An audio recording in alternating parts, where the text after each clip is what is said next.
Breaking news, first alert weather, and live local coverage. This is News 10 at 11. As we learn the full details, my heart goes out to the families enduring the unimaginable grief of losing a loved one. President Joe Biden addressing a deadly day at a Michigan high school. The community of Oxford in Oakland County mourning tonight after police say a 15-year-old gunman opened fire, killing 3 at Oxford High School. Tonight, we are getting more details about the victims. The 3 killed include a 14-year-old girl, 16-year-old boy, and 17-year-old girl. 8 others are in the hospital being treated for gunshot wounds. The gun was purchased 4 days ago by the suspect's father. The 15-year-old boy has been lodged at the Oakland County Children's Village. He cannot be identified at this point because he is a minor. Now, the latest news conference taking place less than an hour ago. Oakland County Sheriff Michael Bouchard saying the quick efforts by law enforcement today most likely helped save at least 7 lives. He says this will impact them for years to come. I also want to underscore the impact on our team and any team that faces something like this, and how proud I am of them and anyone else in these situations. One of our deputies, because of the severity of wounds, loaded up one of the children in his car, and sadly that child died in the car. One of our employees who was in the 911 center as part of the team taking the emergency calls had a relative killed in the attack. And so this touches us all personally and deeply, and will for a long time. A prayer vigil also taking place tonight at a church in Oxford. 3 candles burning for the 3 lives lost. And at the state capitol, Governor Gretchen Whitmer has ordered U.S. and Michigan flags to be lowered to honor and remember the victims of the shooting. The governor sending her support to the families. My heart goes out to the families. This is an unimaginable tragedy. I hope that we can all rise to the occasion and wrap our arms around the families, the affected children and school personnel, and this community. So is Mid-Michigan prepared if something like this happened here? Captain Andy Danzer from the Ingham County Sheriff's Office telling News 10 this evening officers throughout the county are trained to respond.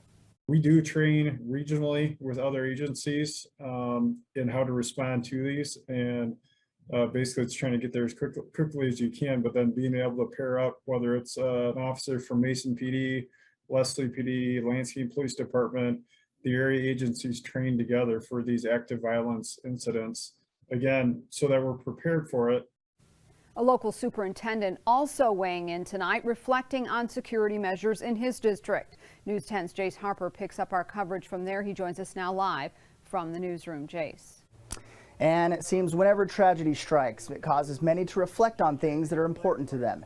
And that's exactly what Eaton Rapids Superintendent Bill DeFrance is doing tonight. You always pray and hope it doesn't happen anywhere near wherever you are, but this is pretty close to home. Today's mass shooting sending shockwaves of fear throughout Michigan.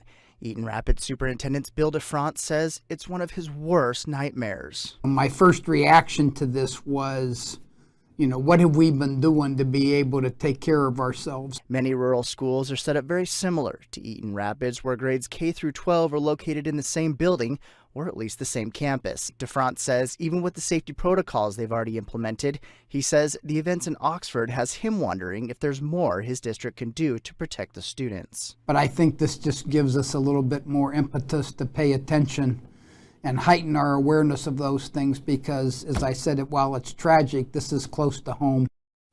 And DeFrance says they do drills in the schools to help in these situations. He says even the experts have come to observe and make sure that they're covering all the bases. Ann? All right, Jace, you've been busy this evening. You've also spoke with a former Oxford High School coach who lives just down the road from that school. Yeah, I did. Dave Rayner, who played in the NFL and was a kicker for Michigan State University, coached at Oxford. He took this year off to focus on his new baby, but the team still looks for his leadership. Unfortunately, one of those students who were killed was on the team and another was injured. Tonight, the team gathered together to support one another through this tough time. As expected, he says many of those kids experienced things most people could never imagine. There were literally kids that bullets were flying by them in the hallways. One of our guys is a teacher, I said, and he's like, you know all the preparations for it. He goes, but when it's happening, you're trying to figure out, like, is it real? I mean, a couple of kids said that they ran up and told teachers that there was somebody shooting, and the teachers didn't really believe it right away until they heard like the gunshots, you know.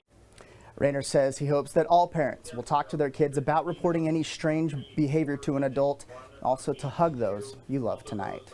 Ann. All right, Jace, thank you. We will continue our coverage on today's mass shooting on our website, WILX.com. And you can get up-to-the-minute details through push alerts by downloading the WILX app. We'll also bring you any new information tomorrow morning on News 10 Today, starting at 4:30 a.m.